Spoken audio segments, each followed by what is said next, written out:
There is a version of you that learned how to survive. It learned to be quiet when the room got loud, to be tough when things got painful, to not need things because needing things was dangerous. That version of you was smart. That version of you was necessary.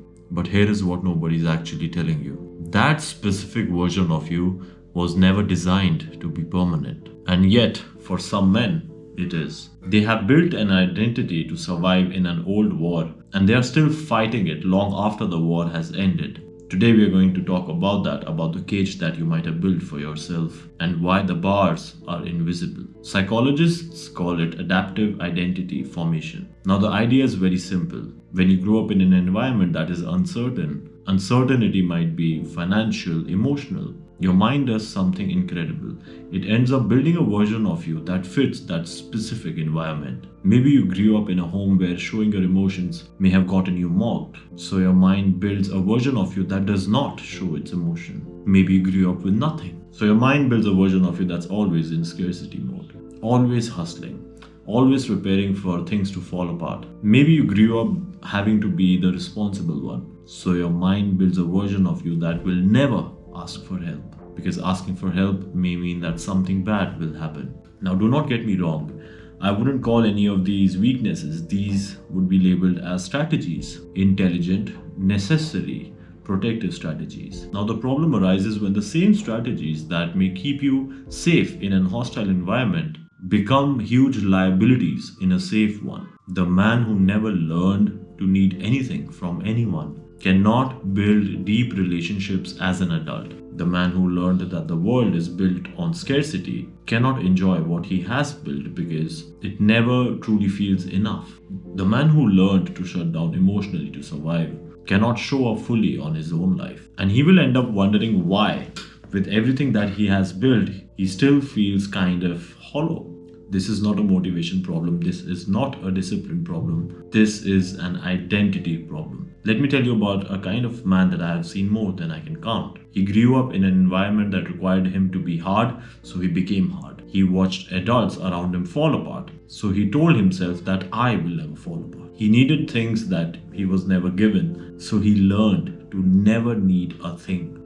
And then something interesting happens. He grows up, he builds a life, gets stronger, gets disciplined, gets results. And in that exact moment, from the outside, everything looks perfect.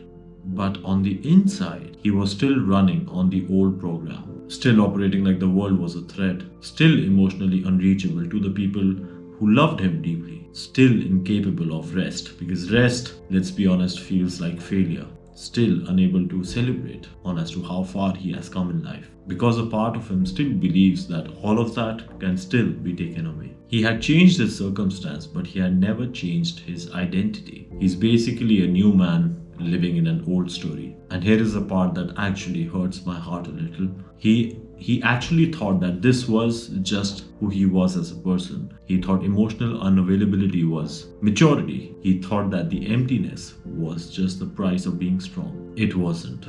It was a cage, specifically built by a younger version of himself that in a life that does not exist anymore. Now, here is what I want you to understand. Identity is not fixed. You are not your history. You are not the conclusions a 10-year-old drew about the world. But identity has only one rule. It will never change on its own. Now, most people spend their entire lives optimizing within an identity that they never truly chose. They get better at being the person they were forced to become.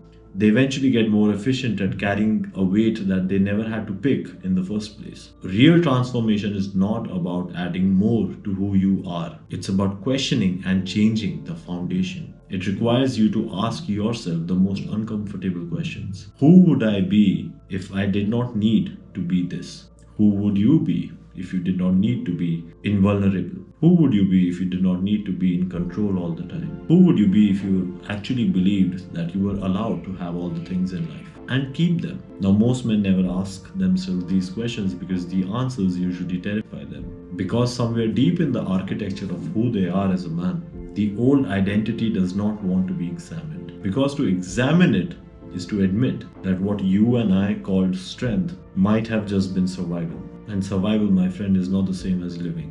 And survival, my friend, is not the same as living. You do not need to destroy the man that you built, the man that got you so far. That man still has value, real value. But you need to ask him something. You need to sit down with that version of yourself, the one that built the walls, the one that holds the armor, and say to that person, thank you. You kept us alive, but now I'm running the show. Real growth is not about hustling over the pain. Real growth is not about pushing harder in a broken framework. Real growth is about rebuilding the framework from the ground again. Ask yourself this: what beliefs do I hold about myself that I have never questioned? What behaviors do I actually call character that are actually just coping mechanisms? What parts of my identity were chosen for me? And what parts have I actually chosen? I started doing this real work, not just the physical work, because I saw within myself. I had built a version of me that was disciplined, capable, driven, and I was proud of it.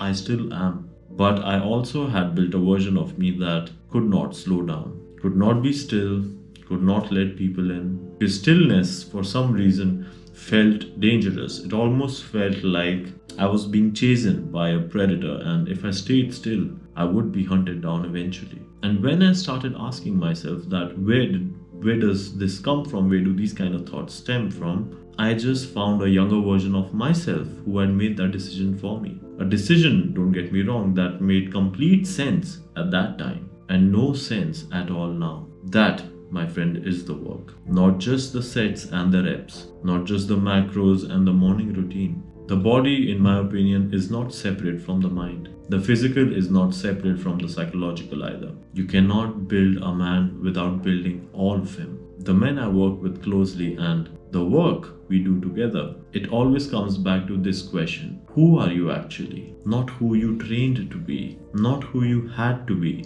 Who are you choosing to be? The program that I run, the Synergy program, is built around exactly this. Physical transformation, yes, but also the internal architecture that has to change before any of it becomes permanent. Because the physique will eventually fade if your identity does not shift. And all of that discipline will still collapse if the belief underneath it is still broken. If that is what you are, the link is below. I want you to leave with this. The identity you built to survive, it was an act of intelligence, of resilience, of self-preservation. You should not hate it, neither you should shame it.